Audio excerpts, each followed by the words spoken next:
Sam Ekstrom and Luke Inman, Vikings targets is the subject. It's part of the zone coverage draft guide. Running backs, probably not your number one need. Here's your current depth chart. Dalvin Cook, Alexander Madison, Mike Boone, Amir Abdullah, Tony Brooks-James, the former practice squatter. You've got 5 running backs right now, but here's the rub. If Dalvin Cook holds out for some reason, if he misses time this year because of a contract dispute, well, then you need to arm yourself with as many running backs as you can get, trying to build that depth up. If you don't re-sign Dalvin Cook, you're looking to build up sort of a future stable of running backs. So there might be a need to attack that position on day 3 in the draft. Luke, what do you think? Yeah, no doubt. It comes down to Dalvin Cook, obviously. Are they going to pay him that Zeke Elliott type of money? The blueprint in the NFL says no, don't do it. But clearly in Gary Kubiak's system and what Mike Zimmer wants to do, he wants to win in the trenches, run the football, play great defense, old school mentality, maybe they value him more than the rest of the public thinks.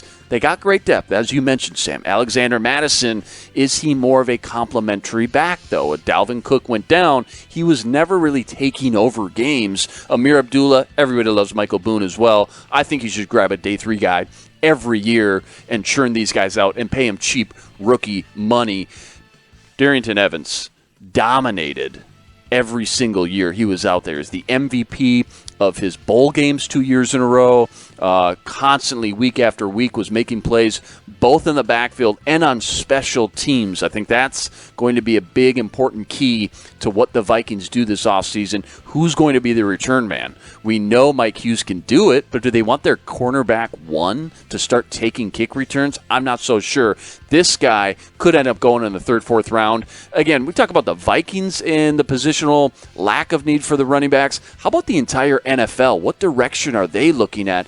Some good names, J.K. Dobbins from Ohio State, Jonathan Taylor from Wisconsin tore up the combine. DeAndre Swift is more of a pass-catching back, but when's the first one going to get taken?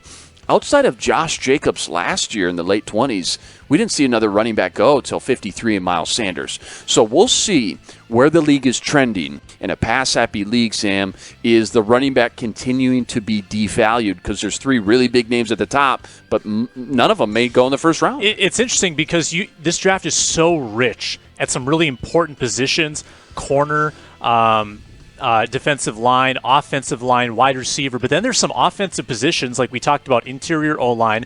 There's no tight ends, and there's not that many running backs that you could justify taking in the first round. I mean, any of those 3 positions could get shut out on day 1, and that pushes everybody down the board, and there might be a run on some of these backs in those middle rounds. So we'll have to see. You know, you have to be well-rounded, too, as a running back in today's game. You got to catch, you got to run, you got to block. You know, who is kind of the whole package here physically, do you think? Well, outside of Evans, I'm looking at 2 guys with bigger bodies, 222 pounds. J.J. Taylor reminds you a lot of Maurice Jones-Drew. James Robinson, again, that more of an inside the tackles kind of bowling ball. These guys, I think, complement Dalvin Cook a lot more. I think Evans is a guy, though, again, I circle back to him, that could be a 3-down guy, could stay on the field all 3 downs, first and second, and then be able to block or catch out of the backfield. Good stuff, Luke. He's Luke Inman. I'm Sam Ekstrom.